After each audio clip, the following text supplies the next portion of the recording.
Hello friends, मैं हूं Samiya and welcome to my channel cooking with Samiya. आज मैं आपके लिए लेकर आई हूं बहुत ही टेस्टी और माउथ वाटरिंग पनीर पराठे की रेसिपी, जिसको देखकर खाने का मन करेगा। पराठा तो आपने बहुत बार खाए होंगे, पर इस तरह का पनीर पराठा कभी नहीं खाया होगा। इसे एक बार ज़रूर ट्राई करें। तो चलिए शुरू करते हैं आज की रेसिपी। लच्छा पनीर पराठा बनाने के लिए सबसे पहले हम डो बना लेंगे। डो बनाने के लिए यहाँ मैं 250 ग्राम मैदा यूज़ कर रही हूँ। इसमें हम नमक डालेंगे। नमक आप अपने स्वाद अनुसार डालें। आधा छोटा चम्मच बेकिंग सोडा डालेंगे और थोड़ा पानी डालकर गूंद लें। पानी हमें थोड़ा थोड़ा करके ही डालना है, नहीं तो डो पतला हो जाएगा। सारे आटे को अच्छे से मिलाएं और गूंद लें। यहाँ थोड़ा पानी मैं और यूज़ कर रही हूँ। आटे को अच्छे से गूंदें। डो हमें थोड़ा टाइट ही गूंदना है। पराठा बनाने के लिए डो को ज़्यादा पतला नहीं करें। डो हमारा रेडी हो चुका है। यहाँ हम थोड़ा ऑयल लगाकर डो को 10 से 15 मिनट सेट होने के लिए रख देंगे। जब तक हमारा डो सेट हो रहा है, तब तक हम पनीर पराठे की स्टफिंग बना लेंगे। स्टफिंग बनाने के लिए मैंने 2 बॉयल आलू लिए हैं। आलू को हम ग्रेटर से ग्रेट कर लेंगे। यहाँ मैं पनीर का पराठा बना रही हूँ, इसलिए हम आलू कम ही यूज़ करेंगे।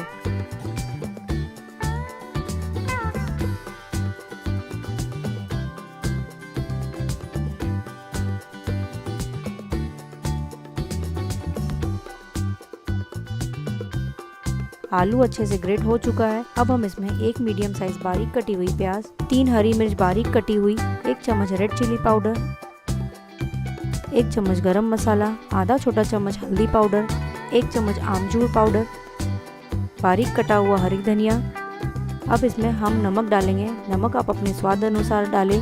अब हम इसमें पनीर डालेंगे। यहाँ मैंने 150 ग्राम पनीर यूज़ किया है। पनीर को ग्रेटर से अच्छे से ग्रेट करके डालें। हाथों से मसल कर पनीर ना डालें, नहीं तो पनीर में मसालों का फ्लेवर नहीं आएगा।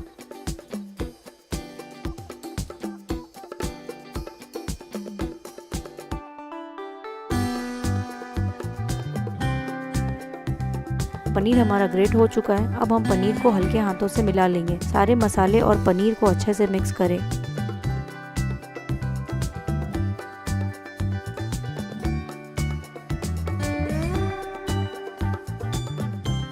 डो भी हमारा सेट हो चुका है। थोड़ा सा सूखा मैदा डालकर डो को मसल लेंगे।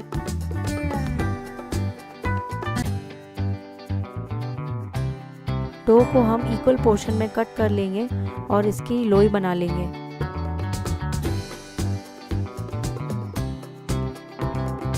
यहाँ मैंने सारी लोई बना ली है। अब हम चलते हैं अगले प्रोसेस में। लच्छा पराठा बनाने के लिए हम सूखा मैदा डस्ट करेंगे और इसमें हम जितनी बड़ी रोटी बना सके उतनी बड़ी रोटी बना लेंगे। रोटी हमारी बन चुकी है। इसमें हम घी लगा लेंगे। आप चाहे तो ऑयल या बटर भी यूज़ कर सकते हैं। घी लगाने के बाद इसमें सूखा मैदा डस्ट करें। इससे पराठे के लच्छे अच्छे बनेंगे और हम हल्के हाथों से इसे इस तरह से रोल कर देंगे।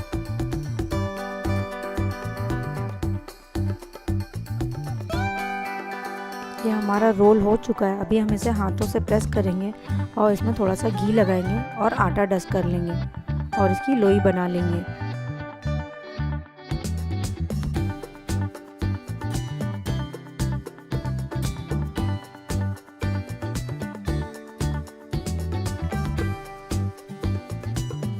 इसी तरह से हमने सारी लोई बना ली है। अब हम सूखा आटा डस्ट करेंगे और इसका पराठा बेलेंगे। पराठा हमें ज़्यादा पतला नहीं बेलना है, नहीं तो इसके लच्छे नहीं बनेंगे। इसलिए पराठे को हमें थोड़ा मोटा रखना है। ये एक रोटी हमने बेल ली है। इसे सेंटर से हाफ कट कर लेंगे और इसके साइड्स में स्टफिंग भर देंगे। ध्यान रखें कि पराठे की स्टफिंग को चारों तरफ से अच्छे से भरें।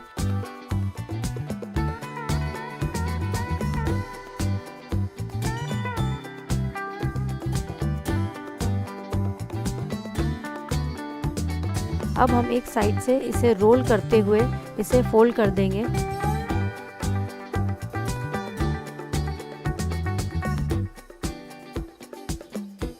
और कॉर्नर्स को इस तरह से बंद कर देंगे।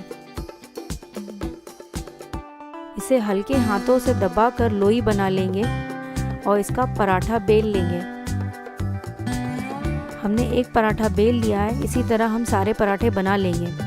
अब हम चलते अगले प्रोसेस में। पराठा बनाने के लिए तवे पर थोड़ा ऑयल ग्रीस करें। और पराठे को तवे पर डाल दें। ध्यान रखें कि गैस का फ्लेम मीडियम रखें, इससे पराठा अच्छे से सिक जाएगा। पराठे के ऊपर अच्छे से ऑयल लगाएं। आप चाहे तो बटर या घी भी यूज़ कर सकते हैं पराठे बनाने के लिए। पराठे को पलट कर दूसरी साइड भी ऑयल लगा लें। पराठे की साइड्स को दबाकर अच्छे से सेकें। पराठे को हमें दोनों साइड से अच्छे से सेकना है।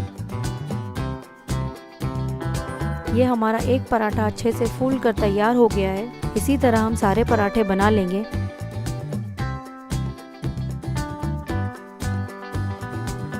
गर्मा गर्म पराठे को परोसे ठंडी ठंडी दही के साथ।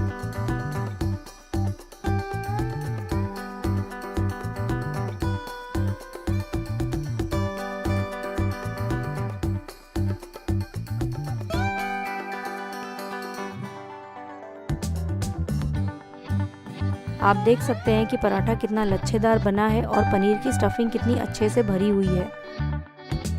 रेसिपी पसंद आए तो वीडियो को लाइक करें, शेयर करें और मेरे चैनल को सब्सक्राइब करें और बेल आइकन को दबाना ना भूलें ताकि आपको मेरे आने वाली वीडियो की नोटिफिकेशन मिलती रहे। Thanks for watching.